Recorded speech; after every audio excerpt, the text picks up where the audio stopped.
409 Fitness on 12 News, sponsored by Heights Dermatology. Welcome back to 409 Fitness. I'm Sapphire Cervantes here with Derek Moore, and we like to emphasize mobility because a lot of people do struggle with mobility, struggle with movements because they either their muscles feel tight or they feel a little bit of a pain. They can't get into like a deep squat. All that impacts how we can perform in the gym, how we can perform physically. And so what we'd like to show you today is actually a way that you can loosen up your muscles, and something that I just recently learned is actually pretty important in your fitness journey because your muscles do get tight. And this is actually something that athletes do, and they set aside time specifically to do, because if you don't, then their risk for injury is actually higher. So we're going to go over foam rolling. Derek is going to talk you through it. So Derek, just tell me a little bit about the importance of foam rolling and why we need to do it. Yes, you touched on so many different things, but the main purpose is mobility. We get so tight from being inactive or being overly active that we're not looking to, treat ourselves to a little bit of therapy.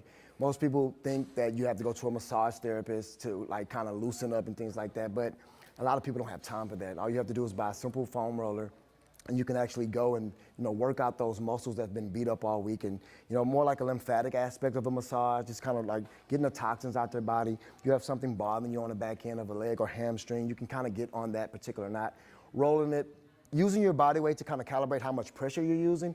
I believe that it's a really intimate thing that you can kind of have with yourself, just like working out, to where you can kind of identify what's weak, what's strong, how can we get this loose. How can I work on, bringing my hips up? A lot of people suffer from high hips where they don't realize that they're sleeping so awkwardly that one side of their body is slowly but surely altered, being altered. So they have to work on those things. So we need to slow down a little bit, take some emphasis off the working out, take our time and foam roll and work some of these things back into its proper position. All right, so I'm going to show you actually what I go through every day. I go through it every day before I work out. And so I'm going to show you some lower body movements once I catch my foam roller. But I usually start with my calves. So Derek, if you want to explain kind of the muscles and what exactly I'm rolling out here. Right. So she's working on her calf muscles, and it's an isolation roll. So she's not using both legs right now because we actually have one, body parts that are typically a little bit stronger than the other. So her left or right leg could be actually pulling and doing a little bit more work. So when it comes down to the problem she's having, it could really be on one leg. But that doesn't mean she needs to ignore the other leg. She just may want to, emphasize one over the other. But you want to take your time and work out your calves. This also will help you put a little bit of release on your Achilles, because all of these things are tied together. People need to look at their muscular structure like a big shoestring, like it's all tied together. And when those muscles start to get loose and tendons start to get loose, it's like the shoestring is starting to come untied. And nobody wants to walk around with shoestrings that are untied because you may trip and fall. So I feel like it's all connected. You want to make sure you're rolling on these areas that take a lot of beating. And a lot of people like to ignore their calf, not realizing how important the calf muscle is for you. So I like the way you take your time and really, emphasize that one leg at first, really work it out. Okay, and then I typically move it up, and I get a little bit of my glutes and my kind of side of my leg, because I feel like I work those pretty constantly. Right, and once again, working, paying attention to what's actually bothering you, working the side of the body that's actually a little bit more, that's causing you a little bit more problems. And also when you work that side of the body, that's actually allowing the other side to kind of release and be opened up. A lot of folks don't realize that they feel tight, but if they can just stretch out one side, start working the other side, they actually start to release endorphins in the brain. The body starts to realize I'm starting to kind of be decompressed. I'm starting to release some of these spots that's been causing a lot of stress, and people don't understand that when you're tight, that is stress adaptations on the brain, and it doesn't make you have the good quality day that you can actually have if you just did something that's simple. All right, and like I said, I'm just taking my leg, kind of putting it over my knee, going back and forth, leaning toward the side that I want to. And using your body weight as a calibration. So depending on skill set, but most definitely she can kind of lean and tweak it and torque it by actually putting her body weight in different positions, which is allowing her body to receive more pressure directly on the impact spot, whichever, whatever leg is bothering her the most, but she's able to identify, lean in, and you can do all this with a simple foam roller. And it works miracles. And you flush a lot of toxins from the body, the same things that happen when you get a massage. A lot of people are not mindful of that. The massage therapists want you to drink a lot of water, because she's working all these toxins out, which in return can dehydrate you if you haven't been drinking your fluid. And a lot of people get tight because they're not drinking a lot a lot of fluid. They're drinking the wrong kind of fluid, excuse me. They're not drinking water. Sugar, a lot of drinks like that, even a lot of protein shakes will, make you get tight because you're actually putting a lot of sugar and stuff into your joints if you're not burning it off. And a lot of people are drinking these protein shakes and not burning them off. All right.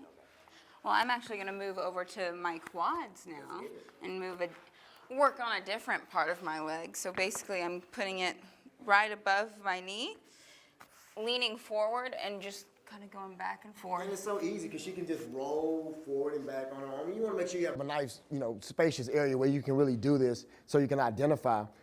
But anytime you're foam rolling, you don't want to do it really fast. You want to take your time in doing it, just like if you were stretching, because you're looking for things to be released. You're looking to try to identify what the troubled areas that's happening. And the quads, if they're tight, then that means they're going to be pulling a little bit more on the hips. Everything's pulling you down. You need to have that release in there. That way everything can kind of open up. You can also work these one at a time if you want. You most definitely can. Put one leg up. You can work it one at a time. Bend your knee up. Bring your kneecap, your heel closer to your butt, and that bends and puts more. It opens that muscle up a little bit more, and you can actually get into the fascia or get into that tissue a little bit better. I actually can tell you foam roll often. You really can identify with it. I love foam rolling. Yeah. It's my favorite part because it does feel like a massage, and it's kind of a meditation moment. Most definitely, and that brings me to my next point. Like I said earlier, the endorphin release that these type of exercise giving you, it allows you to kind of connect. And then that meditation ties into that. And the next thing you know, you just feel better. You feel vital. You don't feel like you're being wore down or drugged down. And then Derek, you already mentioned the hips, but I personally have trouble in my right hip. And so I always make it a point to foam roll my hips. And so basically you're just putting it in your hip crevice. I don't know. Your pelvic? Yeah, pelvic area, what he said. And you just kind of put it in here. And I usually lean, so I lean to whatever side I'm trying to roll out, and then just how you do it, and you feel it, and then once you feel kind of the pressure, I just stop and hold. Take your time with it, like I was saying earlier, but also I want to mention that you work the quads out first.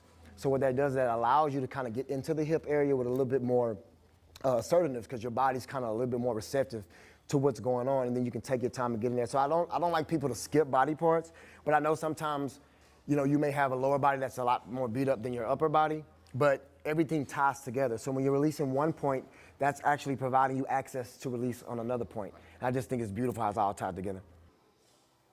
It does really feel good. Sometimes I'll even, I'm just zoning out. Sometimes I do even foam roll twice if I feel really once in the morning, once at night before I go to bed, depending on how my body feels. I actually need to foam roll more. But since I'm post-prep now, I do have a little bit more time to kind of put some time into those areas I've been ignoring. But this stuff works miracles. And also, this helps you get a really good night's sleep. Oh, yeah. Yes, when you release those muscles like that, you get a great night's sleep. I could do this all day. Yeah. All right. Good deal. Good deal. Well, thank you. My legs do feel a little better. Feels a little like I can move a little bit better. Feels like I could even do more in the gym if I wanted to. And I would suggest to people if they were going to be putting together some type of foam rolling regimen to, count in your head, the actual times you're rolling. So you might want to do 4 rolls, about 30 seconds on the right quad, right hip, right hamstring. And that way you're treating everything evenly and you're releasing everything evenly. And in those areas that you need to work on a little bit more, you'll be able to identify what's bothering you more. So good job. All right, Derek, well, thank you. Hopefully this helps you guys out some, but that's all we have time for today. Once again, I'm Sapphire Cervantes here at World Gym for 409 Fitness with Derek Moore.